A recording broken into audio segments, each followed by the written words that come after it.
हाँ तो साथियों, अब हम बात करते हैं फंक्शनल ग्रुप के बारे में। ऑर्गेनिक कंपाउंड में जो फंक्शनल ग्रुप रहता है उसके बारे में डिस्कस करेंगे।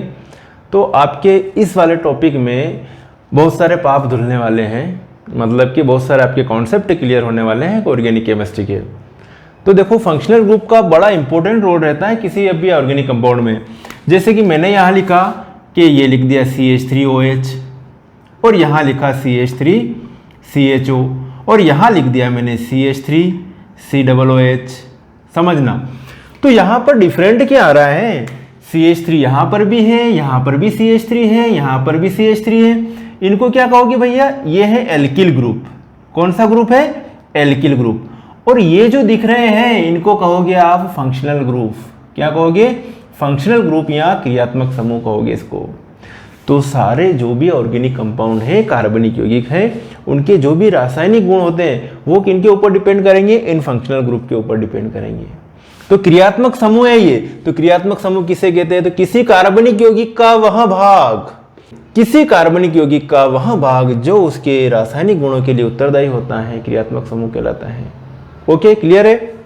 तो टोटल जो भी ऑर्गेनिक कंपाउंड होते हैं उनकी जो केमिकल प्रॉपर्टीज होती हैं वो किसके ऊपर डिपेंड करती है, क्रियात्मक समूह के ऊपर, फंक्शनल ग्रुप के ऊपर। इसको फंक्शनल ग्रुप कहते हैं अंग्रेजी में क्रियात्मक समूह को। तो समझ में आ गया। अब आपको वो सारे दर्शन करवा रखे क्रियात्मक समूह के, ये दर्शन कर लो इनके जल्दी से कि एल्कोहल जो है क्रियात्मक समूह, उसके लिए क्या लिखते हैं अपन, सूत्र क्या है OH। एल्डिहाइड जब क्रियात्मक समूह की बात करते हैं तो उसका सूत्र क्या होता है, CHO। कीटोन CO, ईथर, दोनों तरफ एल्किल ग्रुप। बाकी जो जगह छोड़ रखी ना वहां पे क्या लगेगा, आपको क्या लगाना है, एल्किल ग्रुप लगाना है। एल्किल बोले तो R ग्रुप जो भी है, ये NH2, ये COOH कार्बोक्सिलिक अम्ल के लिए, साइनाइड के लिए CN, आइसोसाइनाइड के लिए NC, नाइट्रो के लिए NO2, एमाइड के लिए CONH2। इसके बाद भी और भी बताएंगे, अपन पहले इनके बारे में डिस्कस कर लेते हैं। तो मिटा दूं मैं, क्रियात्मक समूह की डेफिनेशन याद हो गई कि किसी कार्बनिक यौगिक का वह भाग जो उसके रासायनिक गुणों के लिए उत्तरदायी होता है, क्या कहते हैं अपन, उसको क्रियात्मक समूह कहते हैं। अब क्रियात्मक समूह बारी बारी से सभी को देखते हैं और इस क्रियात्मक समूह से कितने कार्बनिक यौगिक बन सकते हैं, हजारों कार्बनिक यौगिक बन सकते हैं, लेकिन कुछ के अपन एग्जाम्पल देखते हैं अभी। तो देखो भैया, ये लिखा मैंने OH वाले, है ना। OH वाले को क्या कहेंगे अपन, एल्कोहल। क्या कहते हैं अपन, एल्कोहल। ठीक है, एल्कोहल या एल्कोहल। तो अब इसमें जो है क्या करेंगे अपन, जैसे ये लिखा मैंने CH3OH, ये लिख रहा हूं मैं C2H5OH, जल्दी से लिखो। ये लिख रहा हूं मैं C3H7OH, उतार दी जाइए C4H9OH। क्या कहेंगे इसको, मेथिल एल्कोहल, मेथिल एल्कोहल। ये क्या है, एथिल एल्कोहल। इसको क्या लिखोगे, प्रोपिल एल्कोहल, जल्दी से लिखो, प्रोपिल एल्कोहल। ये ब्यूटिल एल्कोहल। समझ में आ गया। अब आपको याद क्या रखना पड़ा भैया, कुछ भी तो याद नहीं रखना पड़ा इनमें। इनको मैंने पहले ही बता दिया था कि CH3 को मेथिल कहते हैं, इसको एथिल कहते हैं, इसको प्रोपिल कहते हैं, इसको ब्यूटिल कहते हैं। क्या याद रखना पड़ा आपको, क्या सबका अगर मैं कहूँ कि आपको प्रोपिल एल्कोहल का सूत्र बताना है तो नहीं बता सकते हो क्या, C3H7OH। मैं कहूँ आपको ब्यूटिल एल्कोहल का सूत्र बताना है तो नहीं बता सकते हो क्या, C4H9OH होता है ब्यूटिल एल्कोहल का। अब इनकी स्ट्रक्चर बनानी है तो ये CH3OH की स्ट्रक्चर ये ऐसे OH रहता है, ऑक्सीजन की एक तरफ H है, एक तरफ एल्किल ग्रुप है। ये C2H5OH, संरचना ऐसे रहती है इनकी। जल्दी से बनाइए, ये संरचना बनाना आ गई होगी आपको। ये C3H7OH, ये H CH2 और ये OH। समझ में आ गया। इसकी संरचना ये, इसकी ये और इसकी ये। आपको इसकी अब आपको खुद ही बनाना है, बना लोगे ना, एक CH2 और बीच में लगा देना तो ब्यूटिल एल्कोहल की संरचना हो जाएगी। समझ में आ गया। अब देखो, यदि आपको एक और चीज़ें, यदि ये बेंजीन है और बेंजीन के सिर पे अगर बिठा दो, क्या बिठा दो, OH, तो इसका भी नाम लिख दो, इसको कहेंगे अपन फिनोल। याद रखना ये। तो आपको कई सारे सूत्र याद हो गए। फिनाल का क्या है सूत्र, C6H5OH भी कहते हैं इसको, C6H5OH। क्या है ये, फिनोल। ये फिनोल है, फिनोल की स्ट्रक्चर बना ली, ये सूत्र हो गया C6H5। तो methyl alcohol, ethyl alcohol, propyl alcohol, butyl alcohol, pentyl alcohol, hexyl alcohol, सब याद हो गया आपको। तो एल्कोहल का पार्ट खत्म। अब बात करते हैं एल्डिहाइड की। समझ में आ रहा ना? अगर ये चीज आपको समझ में आ गई तो आपके ऑर्गेनिक केमिस्ट्री में या ऑर्गेनिक केमिस्ट्री को समझने में आपको कोई रोक नहीं सकता है। आपको अच्छे से समझ में आएगी ऑर्गेनिक केमिस्ट्री। यह है CHO। जहां पर भी आपको CHO के दर्शन हो जाए, क्या कहोगे? ये एल्डिहाइड क्रियात्मक समूह है, एल्डिहाइड फंक्शनल ग्रुप है। अब देखो CHO, ये CHO, ये CHO, यहाँ पर भी CHO, यहाँ पर भी CHO, ठीक है, और यहाँ पर भी मैंने आपके लिए CHO बना दिया। अब ये है, यहाँ पर मैंने जोड़ा H, यहाँ पर जोड़ा CH3, यहाँ पे जोड़ दूँ मैं C2H5, बोलो तो CH3CH2 लिखूँ या C2H5 लिखूँ, एक ही बात है। या फिर यहाँ लिखूँ CH3 CH2 CH2। ध्यान से देखिएगा भैया, इसको मैं एक साथ में ऐसे लिख दूँ C3 1 2 3, ठीक है। तो ये C3 और हाइड्रोजन कितने 1 2 3 4 5 6 7, तो C3H7 लिख दूँ इसको, एक ही बात है, ठीक है। यहाँ पे लिख देता हूँ C6H5, CH3CH2 को लिख दूँ भैया, C2H5 लिख दूँ, आप बोल रहे लिख लेता हूँ। अब इनका नाम क्या है? इसको क्या कहेंगे? फॉर्मेल्डिहाइड। लिख लो जल्दी से, याद हो रहा आपको फार्मूला, फॉर्मेल्डिहाइड। इसको क्या कहेंगे? एसिटेल्डिहाइड। जल्दी से इसको क्या कहोगे आप? जल्दी बोलो, याद हो तो। Propion aldehyde. प्रोपियन एल्डिहाइड मतलब इसमें एक कार्बन है, फॉर्मेल्डिहाइड है ना, या मेथिल एल्डिहाइड भी कह सकते हैं इसको। 2 कार्बन, इसको भी गिनना पड़ेगा कार्बन को। इसमें 3 कार्बन गिनेंगे, 2 तो ये, एक ये वाला प्रोपियन एल्डिहाइड, इसमें 3 ये और एक ये 4। तो ये क्या, इसका नाम क्या हो जाएगा भैया? Butyl aldehyde. इसका नाम है ब्यूटिल एल्डिहाइड, समझना। इसका नाम क्या है? बेंजल्डिहाइड। समझ में आ गया? तो आपको इनके नाम याद रखने में, सूत्र याद रखने में कोई दिक्कत है क्या? HCHO फॉर्मेल्डिहाइड, CH3CHO एसिटेल्डिहाइड, ठीक है, C2H5CHO propion aldehyde, C3H7CHO butyl aldehyde. Benzaldehyde का सूत्र क्या है? C6H5CHO। समझ में आया? फार्मिक अम्ल, acetaldehyde, propion aldehyde, butyl aldehyde और बेंजल्डिहाइड का सूत्र आपको याद करवा दिया मैंने। अब इनकी संरचना, ये H, ये C, ये H, double bond O, CHO की ऐसे संरचना बना लो। इसमें इसकी CH3, समझना। इसकी संरचना जल्दी से बना ली संरचना, ये CHO। ओके, समझ में आ रहा? C3H7CHO, ये CH3, CH2, ये CH2 और ये CHO। बनाना की स्ट्रक्चर, ये बेंजल्डिहाइड की स्ट्रक्चर ऐसे, यहाँ पर C, यहाँ पर C है, यहाँ पर C है, यहाँ पर C है और यहाँ पर C है, H H H H H और यहाँ पर भी H था। तो ये तो था बेंजीन। अब बेंजीन में से हाइड्रोजन निकल गया, ये हाइड्रोजन निकल गया और इसकी जगह क्या आ गया? CHO, ये CHO, बेंजल्डिहाइड। नाम आ गया समझ में, एल्डिहाइड का बारे में हो गया। अब बात करते हैं कीटोन के बारे में। देखिए, अब बात कर रहे हैं कीटोन। ये लिखा अपनों ने कीटोन। कीटोन का क्या होगा? CO फंक्शनल ग्रुप है इसमें, CO फंक्शनल ग्रुप। देखिए, एल्डिहाइड में यदि एक तरफ H और एक तरफ R ग्रुप है तो उसको तो कह रहे थे अपने एल्डिहाइड। लेकिन अगर दोनों तरफ R ग्रुप है, CO ग्रुप के दोनों तरफ R लगा हुआ है, तो इसको आपको क्या मानना है? कीटोन मानना है। क्या मानोगे? कीटोन। अब देखिए जल्दी से, ये लिखा मैंने CH3 CO और ये CH3, क्या कहेंगे इसको? Dimethyl ketone. लिखो जल्दी से, डाईमेथिल कीटोन। 2 मेथिल है ना, इसको क्या है? CO को क्या कह रहे? कीटोन। तो डाईमेथिल कीटोन। आ गया समझ में? अगर मैं लिखूं ये CH3 CO और ये CH3 C2H5, C2H5, इसको क्या कहूंगा मैं? Ethyl methyl ketone. इसको आप मिश्रित कीटोन भी कह सकते हो। क्या कह सकते हो? मिश्रित कीटोन क्यों कहोगे इसको? यदि दोनों तरफ अलग अलग एल्किल ग्रुप हैं, एक तरफ C2H5 है, एक तरफ CH3 है CO के, तो ऐसे कीटोन को कहोगे मिश्रित कीटोन। इसको कहोगे आप सरल कीटोन भी कह सकते हो। क्या कह सकते हो? सरल कीटोन भी कह सकते हो। ध्यान रखना बेटा, सरल कीटोन। अगर मैं लिखूं यहाँ पे C2H5CO C2H5, तो इसको क्या कहोगे भैया आप? Die ethyl ketone. 2 एथिल है तो डाई एथिल कीटोन,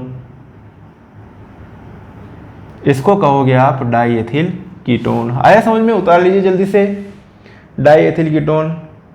फिर अगर ये लिखा मैंने C2H5CO C3H7, इसका नाम हो जाएगा एथिल प्रोपिल कीटोन।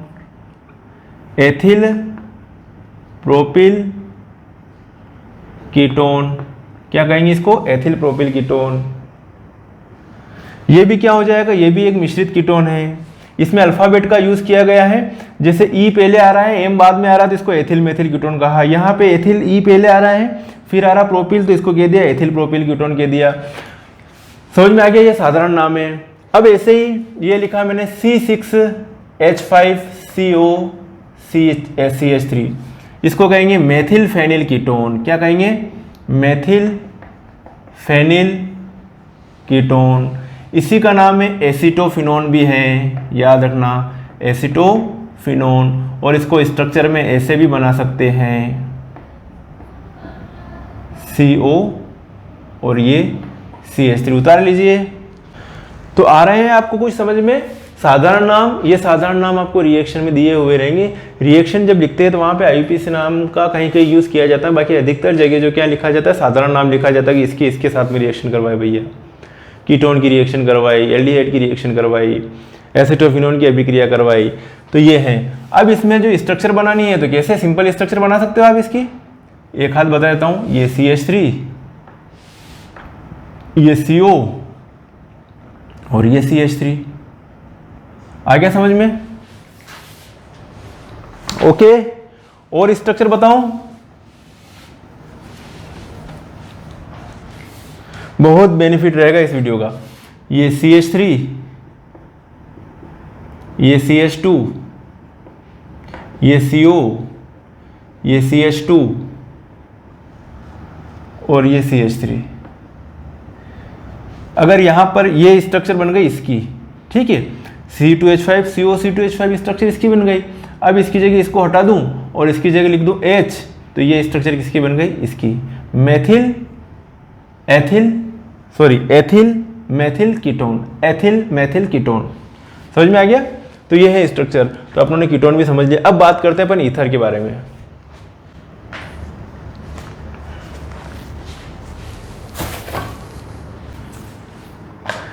अब हम बात कर रहे हैं ईथर के बारे में। किसके बारे में बात कर रहे हैं? ईथर। ईथर में फंक्शनल ग्रुप क्या है भैया? O के दोनों तरफ क्या जोड़ लो? भले आप R जोड़ लो, कौन सा भी R जोड़ लो। तो शुरुआत करें, R की जगह CH3 लिख दे, तो ये लिखा मैंने CH3O CH3। नाम बता दो जल्दी से इसका, डाई मेथिल ईथर। क्या है इसका? Di methyl ether. इसका नाम क्या है? Di methyl ether. उतार लीजिए, डाई मेथिल ईथर। फिर अगर मैं लिखूं यहां पर कि ये लिखा मैंने CH3O C2H5, तो अल्फाबेट के हिसाब से एथिल पे लिखेंगे, फिर मेथिल लिखेंगे, तो एथिल मेथिल ईथर। अच्छा, इस ईथर को क्या कहोगे? मिश्रित ईथर। इसको क्या कहोगे आप? सरल ईथर। ठीक है, इसको क्या कहोगे? मिश्रित ईथर। ये है सरल ईथर। जब दोनों तरफ एल्किल ग्रुप सेम टाइप के हो तो उसको सरल ईथर कहेंगे। आया समझ में? अब जैसे कि ये लिख रहा हूं C2H5O C2H5, इसका नाम क्या है? दोनों तरफ एथिल है, तो क्या लिखूं मैं इसको? Die ethyl ether. ठीक है, समझ में आ गया? अगर ये लिखूं C6H5O CH3 methyl phenyl ether, methyl phenyl ether इसका नाम हो जाएगा। क्या हो जाएगा? Methyl phenyl ether. अब देखो इसकी संरचना, ये CH3, ये O और ये CH3, ये होगी संरचना। इसकी संरचना बनानी है तो ये हो जाएगा CH3O CH2 और ये CH3। आया समझ में? ये इसकी संरचना बन गई। अगर इसकी संरचना बनानी है तो क्या लिखूं, ये C, ये H और ये H, इसकी संरचना बन गई। इसकी संरचना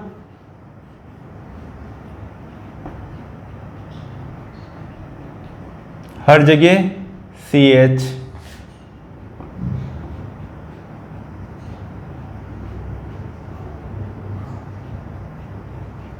हर कॉर्नर पर क्या है, कार्बन है, और कार्बन से यहाँ ऑक्सीजन अटैच है, फिर ये CH3 है, तो ये हो जाएगा C6H5OCH3 मेथिल फेनिल ईथर।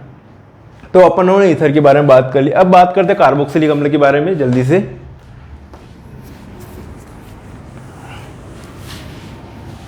जल्दी से लिखिए कार्बोक्सिलिक अम्ल, कार्बोक्सिलिक अम्ल लिखिए। COOH ग्रुप के दर्शन हो जाए तो किसकी बात कर रहे हैं अपन, कार्बोक्सिलिक अम्ल की बात कर रहे हैं। किसकी बात कर रहे हैं, कार्बोक्सिलिक अम्ल की। तो देखो यहाँ लिखो HCOOH, फिर CH3 लिखेंगे, CH3COOH, फिर C2H5COOH, समझना, C3H7COOH, C6H5COOH। इसका नाम क्या है, जल्दी से बताओ, फार्मिक अम्ल।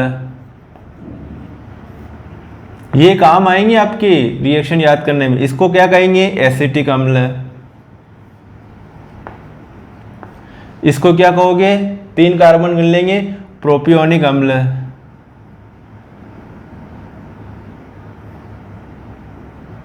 प्रोपियोनिक अम्ल। इसको कहोगे ब्यूटेरिक अम्ल। इसको क्या कहोगे, बेंजोइक अम्ल।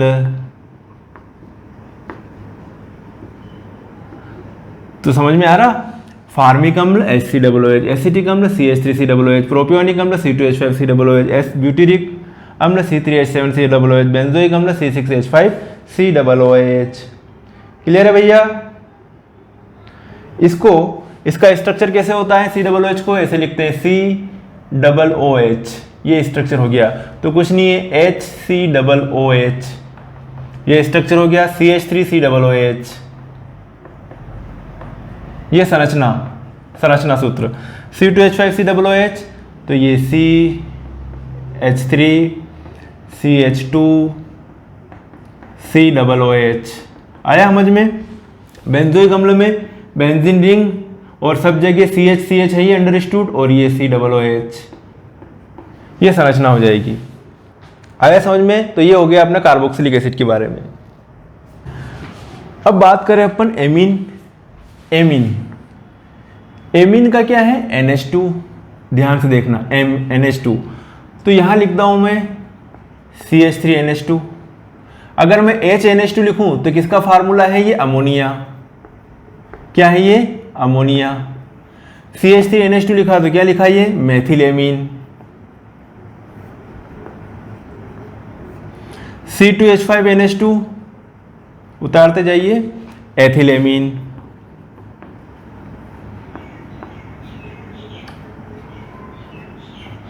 C3H7NH2 क्या है, ये प्रोपिलेमीन।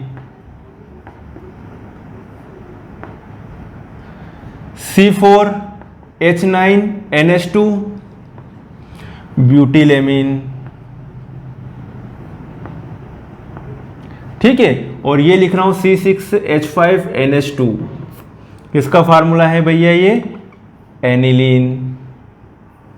समझ में आया, ये किसका फार्मूला है, एनिलीन का। अब इनकी स्ट्रक्चर की बात करें तो ये अमोनिया की स्ट्रक्चर, तो ये H, ये N, H NH2, CH3NH2,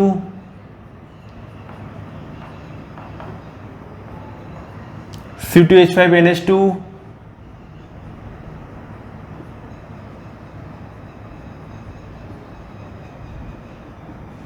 ठीक है। ऐसे C3H7 की एक H2 और लगा देंगे बीच में, C4H9NH2 में 2 और CH2 और लगा देंगे, फिर ये C6H5NH2। ओके, तो ये हो गया इनकी स्ट्रक्चर। नाइट्रोजन के पास वैसे लोन पेयर भी रहता है। तो तो ये हो गए एमीन की स्ट्रक्चर। अमोनिया है HNH2 मतलब NH3, मेथिलेमीन, एथिलेमीन, प्रोपिलेमीन, ब्यूटिलेमीन, ब्यूटिलेमीन और एनिलीन। ओके, मिटाएं इनको। अब बात करें अगला point, cyanide.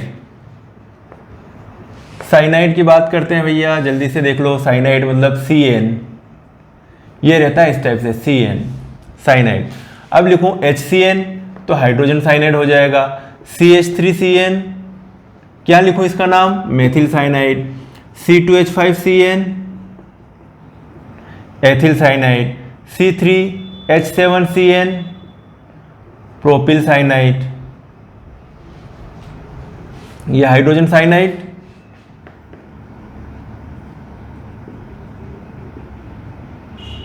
Methyl cyanide,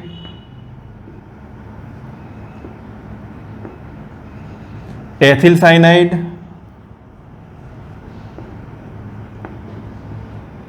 propyl cyanide. समझ में आ रहा? ये लिखा C6H5CN, इसको क्या लिखेंगे, फेनिल साइनाइड। ठीक है, CN की स्ट्रक्चर ये है, पता चली गया है। इस टाइप से CH3 और ये C ट्रिपल बॉन्ड N। तो इस टाइप से आप इसकी स्ट्रक्चर भी बना सकते हो, इसकी बना सकते हो, इसकी बना सकते हो, जैसे इसकी बनाते हैं। ये H H H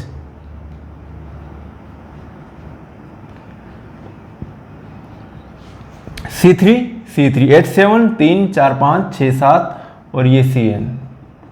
आया समझ में?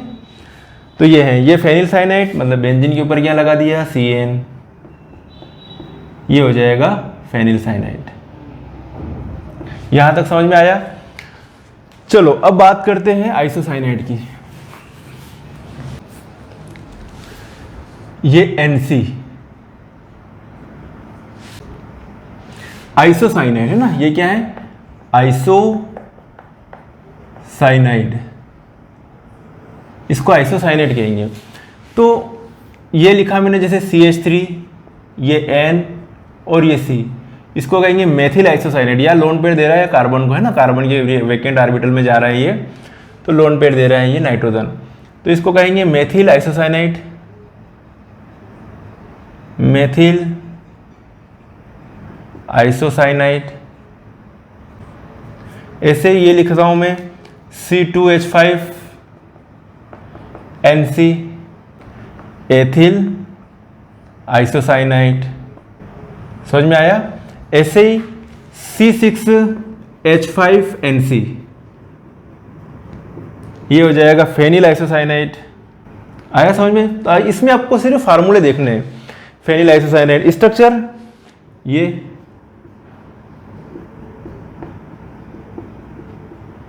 ठीक है, ये स्ट्रक्चर हो जाएगी। इसकी स्ट्रक्चर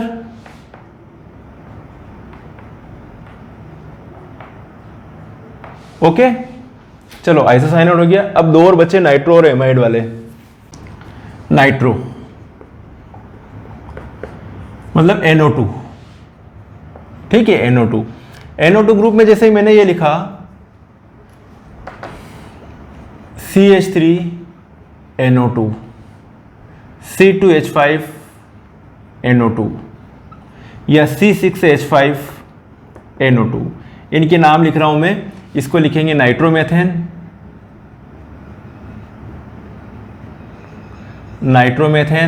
इसको कहूंगा मैं नाइट्रोएथेन, ठीक है। इसको एल्केन के रूप में बताना है ना, इसको कहेंगे नाइट्रोबेंजीन,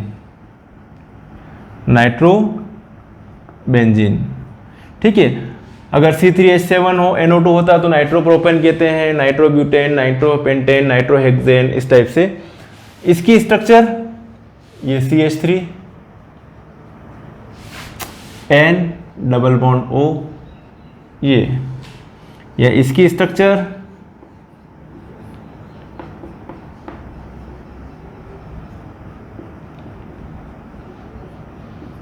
ये नाइट्रोबेंजीन।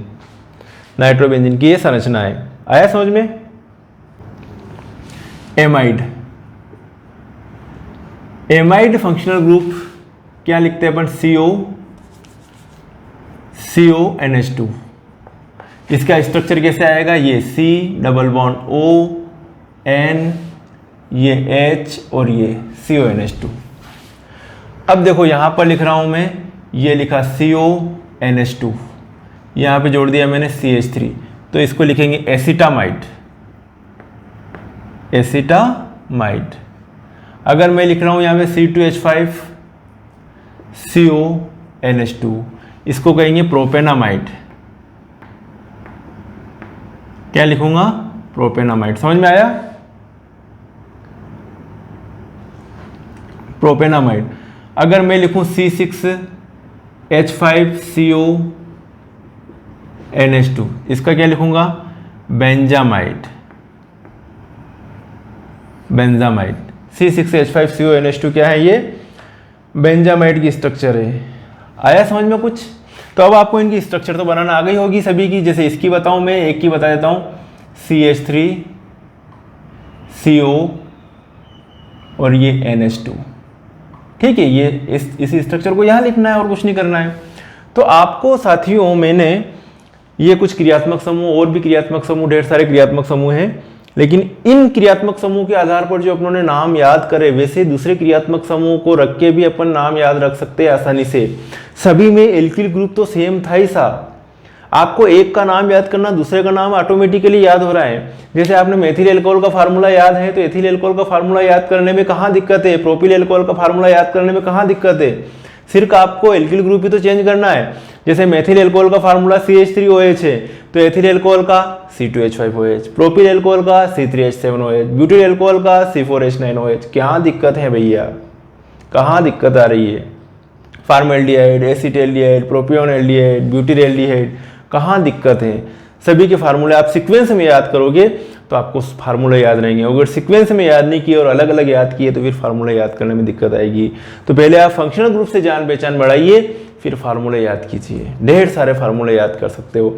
और ऑर्गेनिक केमिस्ट्री में अगर आपको फार्मूले से इंट्रोडक्शन है, फार्मूले से अगर परिचय है, तो कोई दिक्कत नहीं है आपको। अच्छे से आप ऑर्गेनिक केमिस्ट्री पढ़ सकते हो। तो आप जो है साथ के साथ में लिखिएगा, जहाँ पे ज़रूरत हो वीडियो को वहाँ पर रोकिए, पॉज कीजिए, फिर बाद में फिर आगे बढ़िए और आराम से पढ़िए, तसल्ली से पढ़िए। मैंने आपको बहुत अच्छी तरह समझाया फंक्शनल ग्रुप के साथ में ऑर्गेनिक कंपाउंड के नाम कैसे लिखते हैं, कैसे याद करते हैं। ठीक है, तो हमारे चैनल को आप एक काम तो करना ही पड़ेगा, लाइक शेयर और सब्सक्राइब जरूर कीजिएगा, जिससे ज़्यादा से ज़्यादा स्टूडेंट को बेनिफिट भी मिले शेयर करोगे तो, और हमें मोटिवेशन मिलेगा कि इतने स्टूडेंट जुड़े हुए हैं। कमेंट्स भी कीजिए, क्या फ़र्क पड़ रहा, कौन सा पैसा लग रहा है आपका कमेंट्स करने में? क्या लाइक करने में आपका पैसा लग रहा है? क्या शेयर करने में आपका पैसा लग रहा है? क्या सब्सक्राइब करने में आपका पैसा लग रहा है? कुछ भी नहीं लग रहा है। हम आपको इतना सारा नॉलेज दे रहे हैं, तो आपका भी कुछ ना कुछ तो फर्ज बनता है कि आप जो हम कह रहे हैं उतना तो कर लो। इससे ज़्यादा से ज़्यादा क्या होगा कि जितने ज़्यादा लाइक शेयर सब्सक्राइब होंगे, उतने ज़्यादा स्टूडेंट तक वीडियो पहुँचेंगे और ज़्यादा से ज़्यादा स्टूडेंट कम्युनिटी को बेनिफिट मिलेगा। और हमारी यही इच्छा है कि ज़्यादा से ज़्यादा स्टूडेंट कम्युनिटी को हमारे वीडियोज़ का बेनिफिट मिले। ठीक है साथियों, तो मिलते हैं फिर नेक्स्ट वीडियो में और ऑर्गेनिक केमिस्ट्री अच्छे से पढ़ते हैं। हेलो एल्केन और हेलो एरिन चैप्टर की अच्छे से शुरुआत करते हैं। मिलते हैं नेक्स्ट वीडियो में, तब तक के लिए बाय और thank you so much for watching.